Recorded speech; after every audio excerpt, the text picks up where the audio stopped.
All right, Wayne Allyn Root with the great Bill O'Reilly. Hey, Bill, how are you? I'm the same, Wayne. Tragic for everyone. Hope you had a great weekend, and happy Martin Luther King birthday to you, first of all. Thank you. As far as the issues on the plate, let's start with DACA and President Trump's proposal to the Democrats over the weekend to get his $5.7 billion in wall funding. And, of course, that's not the whole wall funding. That's just the start of the wall funding. But to get that start, he's saying in return he'll give an extension to DACA and an extension to some of the other people that are in the United States who expired. What do you think of that proposal, and where do you think we are? Well, I think it's a fair proposal. You got to always remember that America is a humane nation. And, you know, kids brought here by their parents who violated the immigration laws of the USA, they're not responsible for that.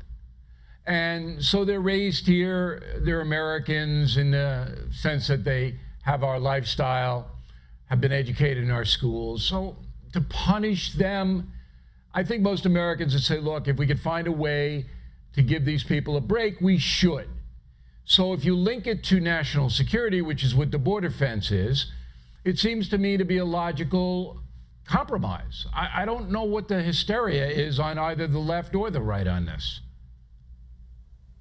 I think the hysteria is the Democrats know a wall will actually work and Trump will get credit. They just can't allow it. Well, I mean, look, I think that's really it. If the Democrats are basically going to say no compromise is possible, then Trump's going to have to do the national security unilateral.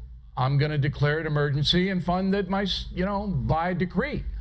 If he does exhaust all avenues of compromise and Nancy Pelosi and Chuck Schumer still won't do anything, then I'll support the unilateral action by the president.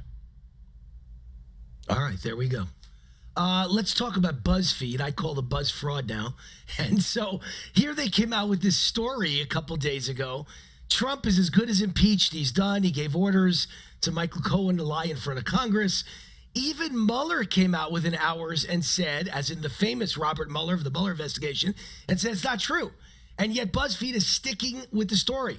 So what's your take on the whole thing, and what do you think of that name, Buzz Fraud?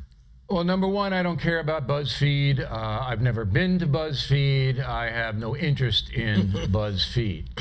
Number two, I'm an oracle, as you know, Wayne. You know I'm an oracle, a seer into the future. And if you need proof, you go to BillO'Reilly.com, because hours before Special Counsel Mueller made his declaration that the BuzzFeed story was not true, I said to Beck, this is dubious, word of the day. Now, you can hear that on BillO'Reilly.com. We have that posted. I'm not going to make you sit through it now.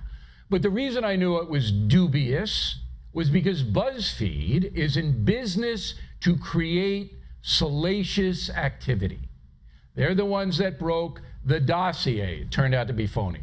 There are no standards at BuzzFeed. They'll say anything. So when you know that, and then you see a report that says the President of the United States suborned perjury, you've got to be skeptical if you are a fair-minded, intelligent person, right? Skeptical. But no. Right. No. All we heard all day on cable TV, impeachment. And then Mueller, to his credit, right? To his credit, put an end to the madness and said, it's not true. Okay? What BuzzFeed reported, not true. Then all of a sudden, here's what their excuse was, Wayne. We said, what if? We said, what if? What if Nancy Pelosi robbed the bank? That would be impeachable, right? What if? It's just a fraud, the continuation of the journalistic fraud that is on display in America. All right. Dubious. I like that, Bill. Yes. I went to Columbia University 4 years. God knows what my parents spent in those days. And I've learned more from Bill O'Reilly University in the 6 months we've been doing this than 4 years at Columbia. My vocabulary's expanded dramatically. Thank you. All right. Last question is Kamala Harris. She announced that she's in. Oh, my God, how important. Kamala Harris is in. When I heard that, I got so excited. What do you think about the field of Democrats ready to run against Donald Trump in 2020? Well, you've got three women who are pretty much identical. You've got Elizabeth Warren, you've got Kirsten Gillibrand, and now we have Kamala Harris. And if you look at their view of life, it's all the same. Far left, politically correct, Me Too, all that. But Kamala Harris was the Attorney General of the state of California, knows the law. And what she did to Brett Kavanaugh in those hearings, denying him due process, that disqualified Ms. Harris for any consideration for me, the American citizen, Bill O'Reilly.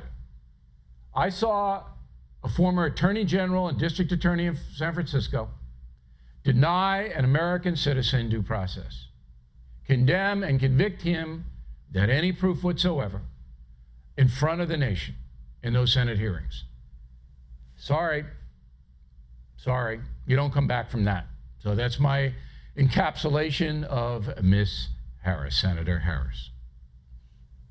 Great point. Between Gillibrand, Warren, and Camilla, same thing. What would you call the baby? Same Democrat Stepford wives. They all believe in the exact same Kool-Aid. It's amazing. Yeah, it's the all same right, Bill thing. O'Reilly, great wisdom as always. Same thing. Thank you, Wayne. Great wisdom as always. Love hearing from you. Thank you, my friend. Have All right, yourself a see you great soon. day. Bye. And we'll see you next week.